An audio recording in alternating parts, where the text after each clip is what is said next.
Hello friends, எல்லாரும் வீட்ல சேஃபா இருக்கீங்கன்னு நினைக்கிறேன். Stay home, stay safe. Hot weatherல கூலான ஒரு ஈவினிங் ஸ்நாக் தயிர் வடை ட்ரை பண்ணலாம். தயிர் வடை நிறைய விதமா சாப்பிட்டு பார்த்திருப்பீங்க. இந்த மாதிரி ஒரு தடவை ட்ரை பண்ணி பாருங்க, கண்டிப்பா உங்களுக்கு பிடிக்கும். வீடியோவை ஸ்கிப் பண்ணாம பார்த்து இப்போ நாங்க கேட்க போற क्वेश्चनக்கு கரெக்ட் ஆன்சர் பண்ற பெஸ்ட் கமெண்ட்ஸை நாங்க நெக்ஸ்ட் வீடியோல டிஸ்ப்ளே பண்றோம். அப்போ இந்த வீடியோக்கான क्वेश्चन, இந்த ரெசிபில நாங்க எவ்வளவு வடை ப்ரிப்பேர் பண்ணிருக்கோம், எவ்வளவு வடை தயிர்ல போட்டுருக்கோம். உங்களோட ஆன்சர்ஸை கமெண்ட் பாக்ஸ்ல எக்ஸ்பெக்ட் பண்றோம். இப்போ லேட் பண்ணாம வீடியோக்குள்ள போலாமா? Panstickry வியூவர்ஸ் எல்லாருக்கும் வணக்கம். 1/4 கிலோ உளுந்த கழுவி மினிமம் 4 மணி நேரத்துக்கு ஊற வச்சுக்கலாம். இப்போ தயிர்ல மிக்ஸ் பண்ண வேண்டிய இன்கிரீடியன்ஸை ஒன்னொன்னா கட் பண்ணிக்கலாம். நல்ல ஃப்ரெஷ்ஷான 3 பச்சை மிளகாவை எடுத்து நல்லா குட்டி குட்டி ஸ்லைசஸாக கட் பண்ணிக்கலாம். 1/2 இன்ச் ஜிஞ்சர் எடுத்து நல்லா க்ளீன் பண்ணி இதையும் குட்டி குட்டி பீசஸாக கட் பண்ணிக்கலாம். தோல் உரிச்சு க்ளீன் பண்ண வெங்காயத்தை எடுத்து எவ்வளோ முடியுமோ அவ்வளோ சின்னதாக கட் பண்ணிக்கலாம். அப்படியே மல்லி இலையும் புதினா இலையும் தனித்தனியாக சின்னதாக சாப் பண்ணி எடுத்துக்கலாம். பச்சையாக எடுத்துக்கிறதுனால எல்லா இன்க்ரீடியன்ஸையும் மறக்காமல் க்ளீன் பண்ணி எடுத்துக்கோங்க. அப்படியே நம்ம சேனலை இப்போ தான் ஃபர்ஸ்ட் டைம் விசிட் பண்ணுறீங்களா, மறக்காமல் சப்ஸ்கிரைப் பண்ணுங்கள். கூடவே இருக்கிற பெல் ஐக்கானையும் கிளிக் பண்ணுங்கள். அப்போ தான் நம்ம போடுற வீடியோ எல்லாமே உங்களுக்கு நோட்டிஃபிகேஷன் வரும். ஒரு 1/2 கப் கேரட்டை துருவி எடுத்துக்கலாம். சாப்பிட்றதுக்கு முன்னாடி தயிர் வடை மேலே தூவுறதுக்கு கிறிஸ்பியான பூந்தி 1 கப் எடுத்துக்கலாம். ஸ்வீட் அண்ட் ஃப்ரெஷ்ஷான தயிர் கிட்டத்தட்ட ஒரு 750 ml எடுத்துக்கலாம். தயிர் நல்லா திக்காக இருக்குது, தேவைப்பட்டால் ஒரு கிளாஸ் தண்ணி ஆட் பண்ணிக்கலாம். தயிரில் நம்ம சாப் பண்ணி வச்ச மல்லி இலை புதினா இலை, துருவி வச்ச கேரட், பொடி பொடியாக நறுக்கின இஞ்சி பச்சை மிளகா வெங்காயம் சேர்த்துக்கலாம். வெங்காயம் கேரட் மல்லி புதினா இலையை நம்ம கொஞ்சம் மிச்சம் வச்சுக்கலாம். ஏன்னா நமக்கு வெங்காயம் வடை மாவுக்கு தேவைப்படுது. மிச்சம் ரெண்டும் நம்ம கார்னிஷிங்க்கு யூஸ் பண்ணிக்கலாம். இப்போ தயிர் நல்லா மிக்ஸ் பண்ணி வச்சுக்கலாம். ஊற வச்ச உளுந்த தண்ணி அதிகம் சேர்க்காம நல்லா சாஃப்டாக அரைச்சி எடுத்துக்கலாம். கிரைண்டரில் அரைச்சா நல்லா சாஃப்டாக கிடைக்கும். மிக்சியில் அதே மாதிரி சாஃப்டாக கிடைக்கணும்னா ஸ்லோ ஸ்பீடில் வச்சு அரைச்சா போதும். அரைச்ச மாவில் க்ரஷ் பண்ணி வச்ச பெப்பர், வெங்காயம், தேவையான அளவு உப்பு சேர்த்துக்கலாம். நாங்கள் மல்லி இலையும் துருவி வச்ச கேரட்டையும் வடை மாவில் சேர்த்துருக்கோம். இது ஆப்ஷனல் தான், உங்களுக்கு தேவைன்னா சேர்த்துக்கலாம், இல்லைன்னா அவாய்ட் பண்ணிக்கலாம். இதெல்லாம் சேர்த்து மாவு நல்லா மிக்ஸ் பண்ணி எடுத்துக்கலாம்.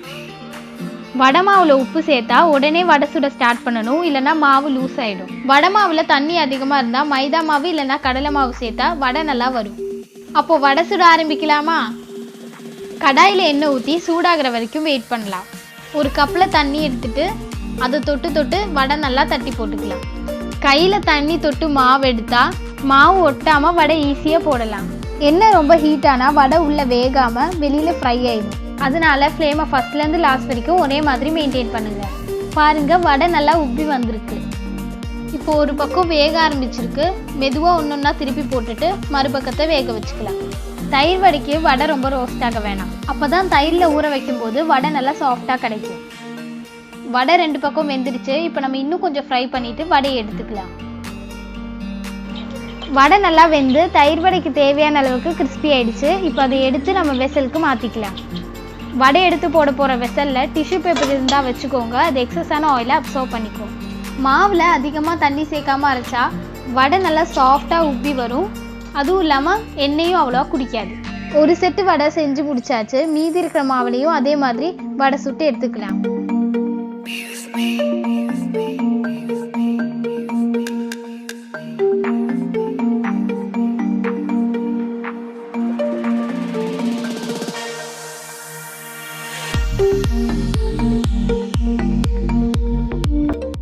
வடையெல்லாம் சுட்டாச்சு. இந்த தயிரில் ஊற வைக்கிறது தான் பாக்கி.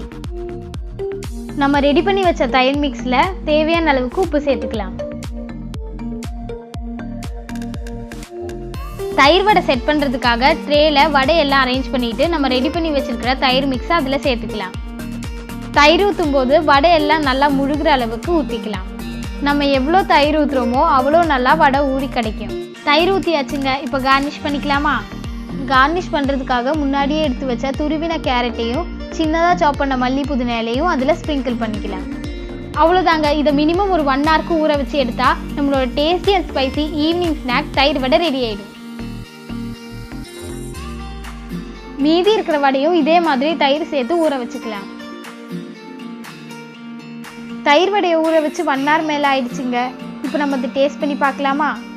ஊறின வடையை ஒன்று எடுத்து பிளேட்டில் வச்சு அதில் கிறிஸ்பியான பூந்தியை தூவி வாயில் அப்படியே எடுத்து வச்சா அந்த டேஸ்ட்டை நான் வார்த்தையால் சொல்கிறத விட நீங்கள் செஞ்சு சாப்பிட்டு பார்த்தா உங்களுக்கே புரியும். நம்ம தயிர் வடையை ஃப்ரிட்ஜில் வச்சு கூல் பண்ணி சாப்பிட்டா இன்னும் டேஸ்ட்டு சூப்பராக இருக்கும்.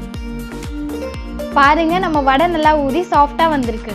என்னால் வெயிட் பண்ண முடியலங்க, இப்போவே நான் அதை சாப்பிட்டு பார்க்க போகிறேன். செம்மையாக இருக்குங்க.